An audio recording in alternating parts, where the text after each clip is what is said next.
Hello and thanks for joining us for the USGNN Monthly Newscast sponsored by USGlass magazine. I'm Megan Headley. And I'm Holly Biller. This month we'll take a look at a number of stories, including a bill moving quickly through Congress that has the potential to impact our industry. During the lazy days of summer, most people are enjoying vacation days, but workers at a new TruTech plant in Virginia and at FM Enterprises in Wisconsin, they're excited to be at work, and we'll tell you why. We also have a special announcement that we know at least 35 companies out there have been anticipating. Brian Hovey, web developer for our parent company Key Communications, will be joining us today to announce the winners of the USGlass magazine Best of the Web contest. But first, we talk a lot about the green trend, but it's quickly moving from being the latest vogue to a certain fact. The passage of the American Clean Energy and Security Act into law would certainly affect energy policy in the United States. The bill, which was passed by the U.S. House of Representatives at the end of June, would, among other things, require glass manufacturers to absorb either the increased cost of carbon emissions via cap and trade or the increased cost of having to deal with additional state and federal regulation. As part of the system, glass manufacturers would be provided an allowance of annual carbon credits. Manufacturers below established emission maximums would be able to sell or trade those credits to other companies so that those companies could exceed the established limit. However, some say this would provide an unfair advantage as overseas glass manufacturers would not be required to meet the regulations. The Glass Association of North America has been actively involved in this legislation from the beginning, speaking out to Congress and educating the glass industry on the challenges this bill could pose. Our glass manufacturers, by nature of the glass process, have to use a lot of energy. They end up emitting a lot of energy, and the technology right now is not on the immediate horizon to improve that. So as regulators look at regulating greenhouse gases, we need to be part of that discussion to make it reasonable and make sure that our glass manufacturers are able to do business. The bill contains other very stringent requirements for reducing energy use, which, with luck, will lead to more demand for high-performing glazing. Groups such as GANA also have a challenge in letting the public know that glass can contribute to those energy reductions. The bill is now waiting for review in the Senate. Hopefully by our next newscast we'll have the status on the update of that bill. Right. In the meantime, we're turning to an opportunity a door manufacturer made for a number of people in Fredericksburg, Virginia. Toronto-based TruTech Doors has expanded into the United States through its purchase of a Virginia Therma-Tru plant that was scheduled to close. TruTech's general manager originally came to the facility 4 days before it was set to close, looking to buy just the equipment. But when he saw the employees' dedication and the impressive facility, he changed his mind and decided the company should purchase the entire plant instead. I flew down the next day, took a look at the facility, met the outstanding people that are here. Spent a couple hours watching production, understanding the flow and what was going on, and it's a great production facility. The equipment is somewhat older, but you know, I looked at it, I didn't think we could. We originally came simply to buy the equipment.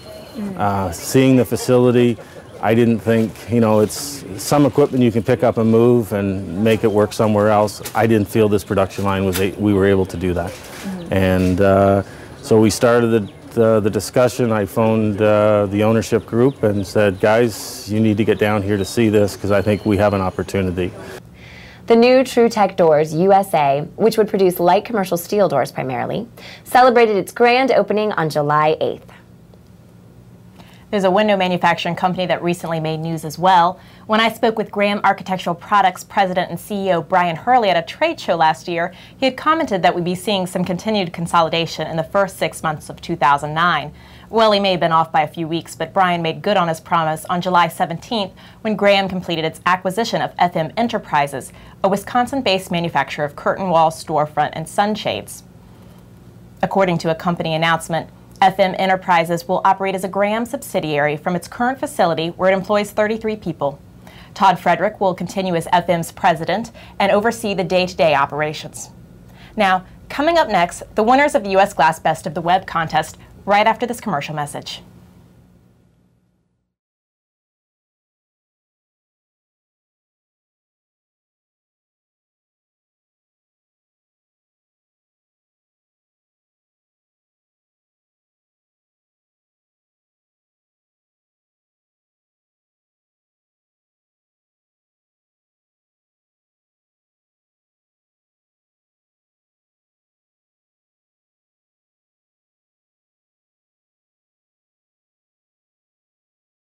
Welcome back.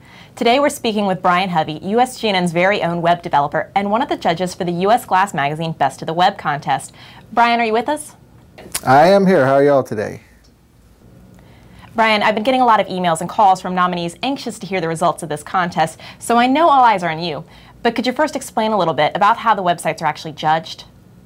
Well, when we first started doing it, I kind of got the idea to look around the web and take a look at other similar types of contests and judging criteria.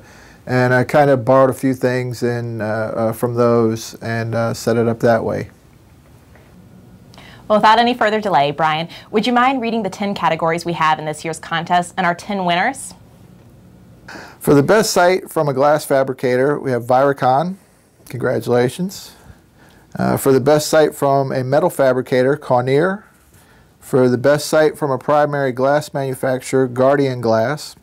And for the best industry supplier site, Saflex. For the best site from a fire-rated glass manufacturer, Technical Glass Products.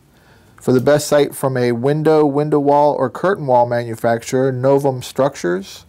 For the best site from an IG or IG component supplier, EdgeTech. For the best site from a glass machinery manufacturer, GlassTech.